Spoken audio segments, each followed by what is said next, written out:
Então, tudo que a gente fala é daquilo que a gente vive, né? A gente não pode falar aquilo que a gente não experienciou, não experimentou. A cura interior, como foi dito, é a ação da graça na nossa vida. É a manifestação do poder de Deus que tem a gratuidade de poder transformar realidades da nossa existência que ninguém teria. Aí me deve ter explicado, não é, que a cura interior é a ação da graça divina, enquanto que o processo psicoterapêutico é a mão do homem, não é, ajudando a gente a ser melhor. Não é? Qualquer psicoterapia é muito bom, não é, para se trabalhar aspectos da nossa existência que precisam ser reconstruídos, que precisam ser revistos, né? Mas nós vamos nos deter mais no aspecto da ação da graça de Deus, que mete a mão na nossa história e tem poder de transformar pela via da oração, pela via da amizade com Deus. E nós vamos abordar uma temática muito propícia, que é a afetividade e a sexualidade. O que é que a graça de Deus pode fazer na minha capacidade de amar, de ser amado e de expressar amor? Ah, João, eu quero ser um padre livre para amar e ser amado. Pois então, deixe Deus tacar a mão na sua afetividade, para que você não seja um futuro sacerdote, ou seja um seminarista apegado a si mesmo, às coisas e aos outros, um desordenado. Porque às vezes a nossa história de vida a gente traz muitas marcas do que a gente viveu, vivenciou, não é? E mais do que eu costumo muito dizer, experienciou, não é? Não experimentou, mas experienciou.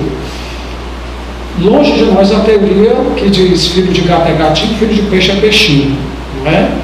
A gente não está condenado a, o meu pai é alcoolista, e fui gerado meu pai bebendo. Ele bebe desde a minha infância, a minha adolescência e a minha juventude.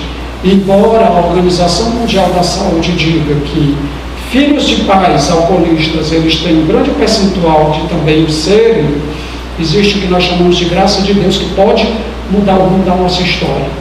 Então, você que, por exemplo, é filho de pai alcoolista, você não vai estar condenado não a ser também alcoolista. Ah, João, minha mãe é prostituta, você vai ser garoto de programa? Vai não. Porque existe a graça que lhe sustenta e que lhe dá a capacidade, a inteligência de fazer diferente. A história da teoria do determinismo, não é? Longe de nós essa teoria do determinismo. Mas é bem verdade que nós herdamos modelos comportamentais da nossa família. Onde é que a gente aprende a amar, se não é na família? João, a minha família é destruída, é desestruturada, é esbagaçada. Fui deixado pela mãe numa caixa de sapato, fui criado pela avó, aquelas histórias, né, que a gente escuta. Não importa a história que você traga, a história de vida que você traga. Você teve um habitat emocional afetivo. E esse habitat emocional afetivo, essa família, seja seus pais biológicos, sejam as pessoas que fizeram o papel de pai e mãe na sua vida, eles geraram em você esse componente que nós chamamos de afetividade, que é a capacidade que nós temos de amar, de ser amado e de expressar amor. E a nossa afetividade, a vivência da castidade, por exemplo, ela é relacional. Você, como seminarista, você se relaciona com as pessoas. Aí esse menino que eu conversei, que era seminarista de outro estado, dizia, porque pega fogo, porque de noite eu pulo o muro, dia de sábado à noite para ir para as festas. Será que eu sou chamado ao sacerdócio? Talvez eu não seja. Eu digo, olha, a questão não é essa. Se tu é um péssimo seminarista, tu vai ser um péssimo pai de família. Tu não está fazendo essa experiência no seminário para ver se é isso que Deus quer de ti? Pois me desculpe. Tu já é um candidato a também ser um péssimo pai de família, um péssimo marido. Porque tu não consegue se manter nem viver a proposta que tu se propôs a viver. Que é viver a continência perfeita, no celibato, pelo reino dos céus enquanto seminarista. Então me desculpe, meu amigo, você é um candidato a ser um péssimo pai, um péssimo esposo. Se não consegue por um período de 1 ou 2 anos, não é? Ele estava indo no propedêutico. 1 ano. É 1 ano, não é? Viver a continência perfeita, me desculpe. Não vai conseguir ser um pai. A questão não é essa. Então essas são as desordens que a gente traz e muitas outras na nossa afetividade. Uma afetividade marcada por deformidades, né?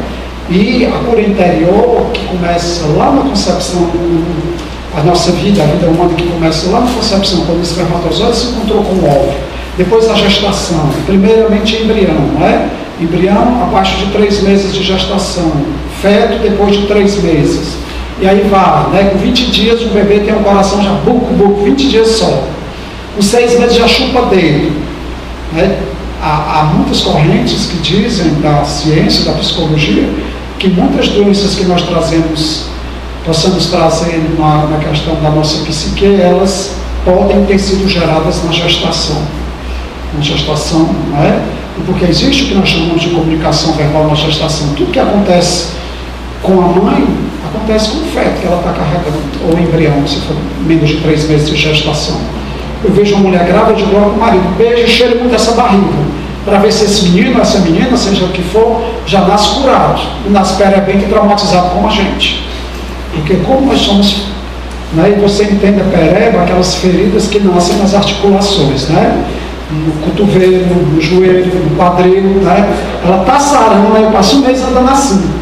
Escovo o dente com a esquerda, porque eu não posso nem escovar os dentes, porque a pereba está sarando, está um cascão e o sangue está ali. Aí um belo dia eu vou me espreguiçar, aí pronto, começa tudo de novo no cotovelo.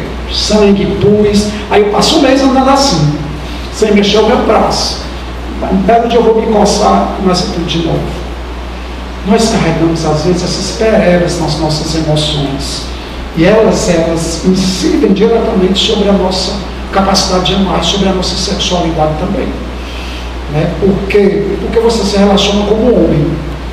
É como homem que você fala, é como homem que você anda, é como homem que você gesticula, é como homem que você olha, porque vocês sabem, a cura interior de vocês não é em vista de vocês mesmos, não. É em vista do povo que Deus vai confiar a vocês. É em vista da humanidade, é em vista da oferta de vida de vocês. Deve ter sido dito isso aqui já. Deus quer curar vocês, Deus quer meter a mão na história de vocês, reconciliar vocês com vocês mesmos, com a história de vida que trazem em vista dos outros. Não é para vocês mesmos, nem se iludem. Deus quer vocês santos, né? Criados, crescidos à estatura de Jesus Cristo, em vista de um povo que precisa e que vai necessitar muito de vocês e de vocês curados. Não de seminaristas ou sacerdotes apegados às pessoas, que têm ciúme. Já pensou consagrar um seminarista, uma amizade no seminário, que o outro está falando é amiguinho do amiguinho, aí o outro chama com ciúme nas amizades? Que negócio pequeno, tacano, desordenado, para não dizer desajustado, desregulado. Então a nossa afetividade, ela precisa ser muito ordenada. E como é que eu vou conseguir amar, ser amado e expressar o meu amor pelas pessoas? Deixando que Deus meta a mão na minha história. João, eu nasci laçado pelo cordão umbilical. Eu tenho problemas respiratórios até hoje. E toda vida que eu estou em conflito nas minhas emoções, eu começo o processo de falta de ar, né? Aquelas doenças psicossomáticas, que elas são fisiológicas, se tornam fisiológicas, mas elas têm origem nas minhas emoções, né? Quando eu estou triste, estou chateado, o que é que dá? Enxaqueca. Ixi, dor na coluna, né? Dói tudo, aí começa, por aí vai. A gente sabe que 80% a 90% das doenças gastrointestinais, elas são de ordem emocional, né? Quem tem gastrite sabe disso. Quando você não está bem, começa as pontadas na volta do estômago, né? E haja o omeprazol, né? Porra, o omeprazol no menino, porque ele está emocionalmente fragilizado e ele não consegue administrar os desafios da vida dele e começa a estourar no organismo fisiológico dele. E aí tem todo o contexto genético, não é? Mas tem também as emoções dele que são fragilizadas. Então nós precisamos ordenar muito a nossa afetividade para o amor. Né? Por quê? Porque nós somos chamados a ser amor para o mundo. Né? Nós somos chamados a dar amor à humanidade, e a humanidade nunca precisou tanto de amor como hoje. Mas só dá amor quem tem amor. Só vai dar amor verdadeiro quem tem amor verdadeiro, senão você vai dar um pseudo-amor, um desajuste. Se não querendo amar, você vai assumir uma relação de amizade desordenada. Então, um cara que vai ferir o outro. E às vezes, Se você tem uma amizade desordenada, está ferindo você ou outro, e quem está vendo aquela amizade desordenada? Todos estão sendo machucados. Por quê? Porque a minha capacidade de amar, de ser amado e de expressar amor, ela é machucada, ela é ferida. E aí eu não consigo me garantir, eu não consigo me sustentar, não tenho uma base.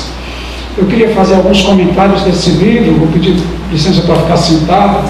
O livro Tecendo o Fio de Ouro. Quem é que conhece esse livro, Tecendo o Fio de Ouro? Que bom. Vocês já fizeram esse retiro de cura interior, de projeto de vida? É muito interessante. Então ele fala, dentro da afetividade, do armário da afetividade. Né? Então, alguns componentes do que seja a nossa afetividade. Eu vou fazer esse relato bem breve e comparar a nossa afetividade, que é essa capacidade de amar, de ser amado e de expressar amor, com um armário que tem 5 gavetas.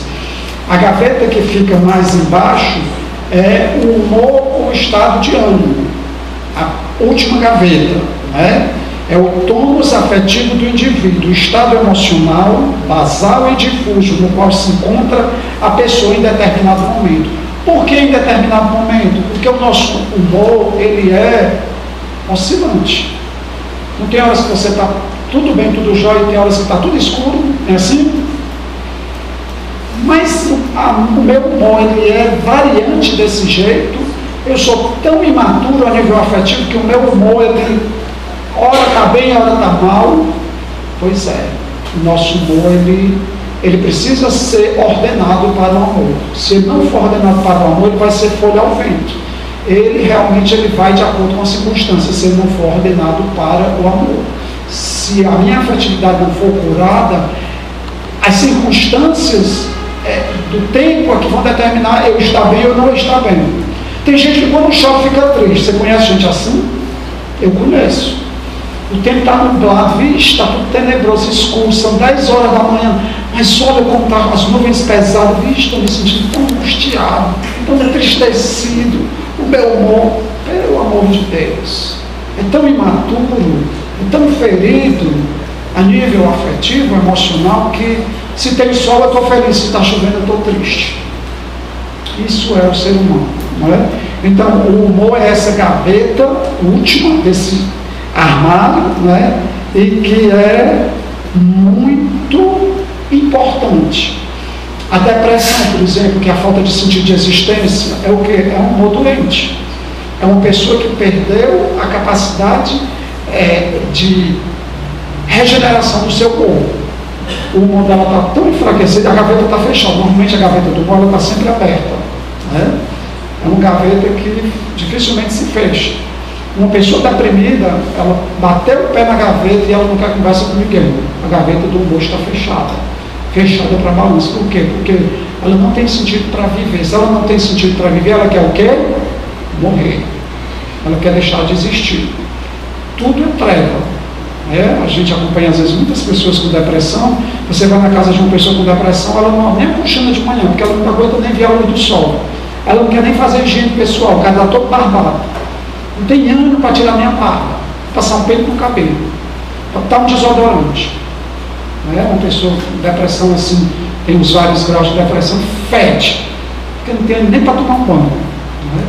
Então, o humor está muito doente, e por isso ele perdeu a razão e o sentido mais profundo para existir. O nosso humor está dentro do nosso componente afetivo. Vai guardando aí. Depois a segunda gaveta de baixo para cima.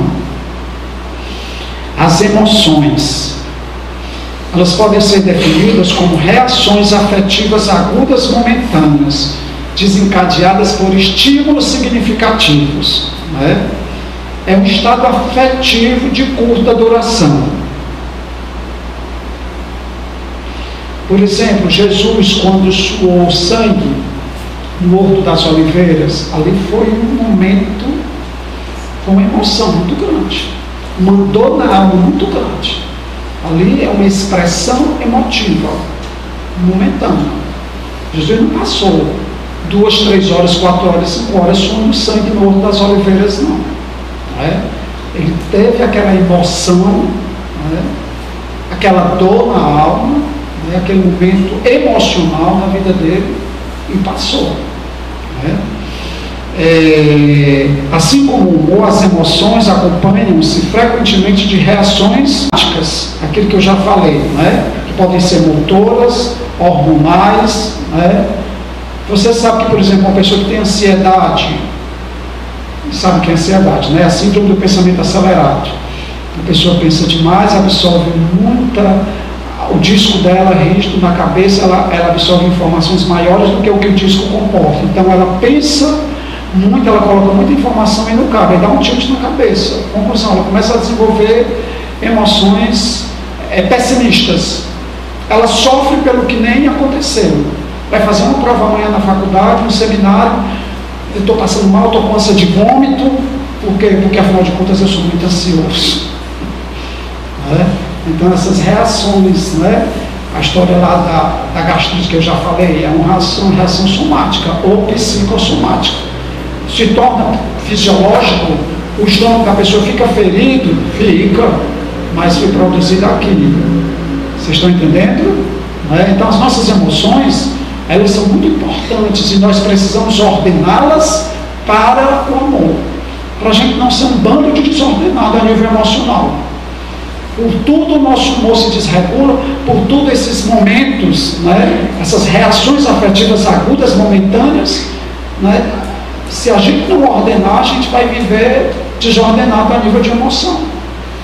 E muitas das doenças psicóticas estão relacionadas a um emocional doente.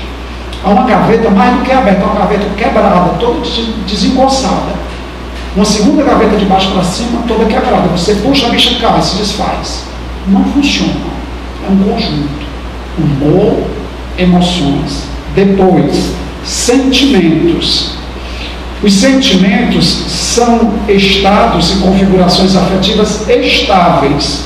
Em relação às emoções, são mais atenuados em sua intensidade e menos reativos a estímulos passageiros.